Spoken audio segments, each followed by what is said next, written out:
G'day, I'm Pete and I'm the Aussie Bush Cop. I'm going to be sharing with you some stories about my time in the New South Wales Police Force. I had a tumultuous time as a police officer up there, and because of that I decided to retire and move to this beautiful island in the middle of Bass Strait called King Island, where I became a homesteader. I had chickens and ducks and highland cattle and a whole bunch of stuff going on where this is my cure for being in the New South Wales Police Force, and look forward to sharing my stories with you. G'day, how you doing? My first story that I'll share with you is why did I join the police force? And there's three different reasons for that. One is that I was in a job that I was a garbo, and if you're not from Australia, I might need to explain what a garbo is. And a garbo is someone that picks up the rubbish from the front of your house. And I had a family of 3 children. My wife and I had 3 kids, and it just wasn't enough money to pay for everything. And so then, really tragically and horribly, my wife's brother, who was a member of the New South Wales Police Force, was shot and killed, along with his partner. His name was Senior Constable Bob Spears, and Senior Constable Peter Addison were both murdered on the job. And what happened then was that the local police came round to our home and they made a real friend of my wife, and they actually really cared for her. And that really impressed me. And so I then thought, maybe I could join the police, which I subsequently did. The other reason that I decided to join the police was because of the experience of my father, who was a World War II veteran, who served up in New Guinea in the campaign against the Japanese. And I learnt as a young boy that evil prevails when good men do nothing.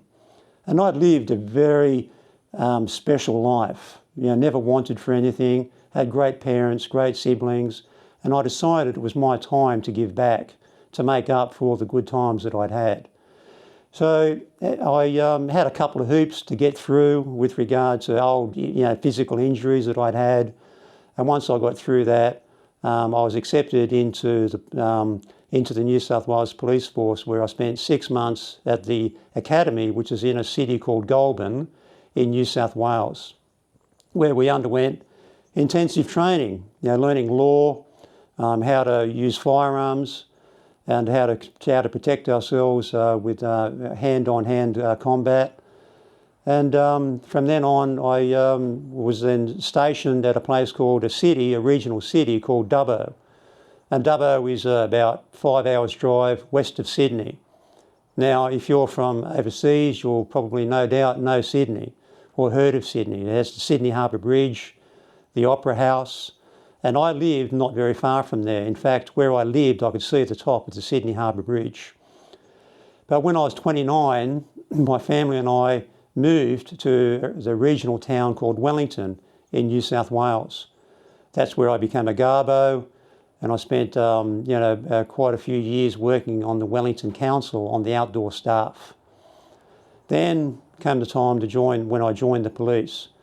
So that was, and Dubbo was and still is a very busy police station.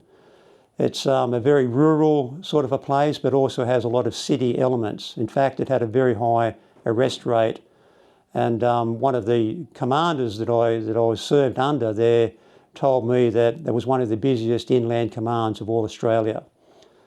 And after I became experienced, I know that my arrest rate was one of the highest in the whole command. It was a fantastic place to work. I loved locking up crooks. I loved the camaraderie that I had with the team of police that I was part of. Lots of dangerous, exciting times. And but then after I was there for 6 years and 8 months, I decided to transfer to another smaller place where in fact I was stationed in a one-man police station called Greenthorpe. And that largely meant that I worked out of 3 regional towns nearby. And there was lots and lots of interesting and exciting things happened there. But so that's what I've got to share with you. Lots, probably, maybe 100 stories or more of what rural crime and dealing with crooks in a bush area, everything from kangaroos to lizards, to dealing with drunken fools on the streets, car crashes, murder, sexual assaults. But of course, over time, that has an effect upon one's psyche. And that actually happened to me. And sadly, that's a very common symptom of policing. To give you an example of stories that I would like to share, one is about an arrest of a fellow who threatened to cut his mother's throat. And what happened was that in Dubbo there was a part of town that we often went to, and so with this particular day, it was actually Melbourne Cup Day, which is a big Australian race meeting. And it was a very, very nice day. It was sunny, the birds were singing, the sun was shining, and we were going to a part of town that we didn't normally go to, a nice part of town. And what happened was that this lady came to the police station and told one of the inspectors that her son had threatened to cut her throat while she was sleeping. And for that reason, she wanted him put out of the house. She didn't want to lay any criminal charges against the son. She just wanted him out of the house. And the job was given to one of the other car crews, but we were assigned to go down there in a backup role, which we did. And we drove down there. The mother was with the other two police, and we followed them down to this nice part of town. And when we got down there, it was in the middle of the afternoon. And so we all got out of our trucks, and so we then started to walk towards the house. And the suspect walked out of the house, and he was a large man. Now, I'm 6'2" or so. He was at least as tall as me and probably about 30 kilograms heavier. And he came out of the house brandishing two large carving knives.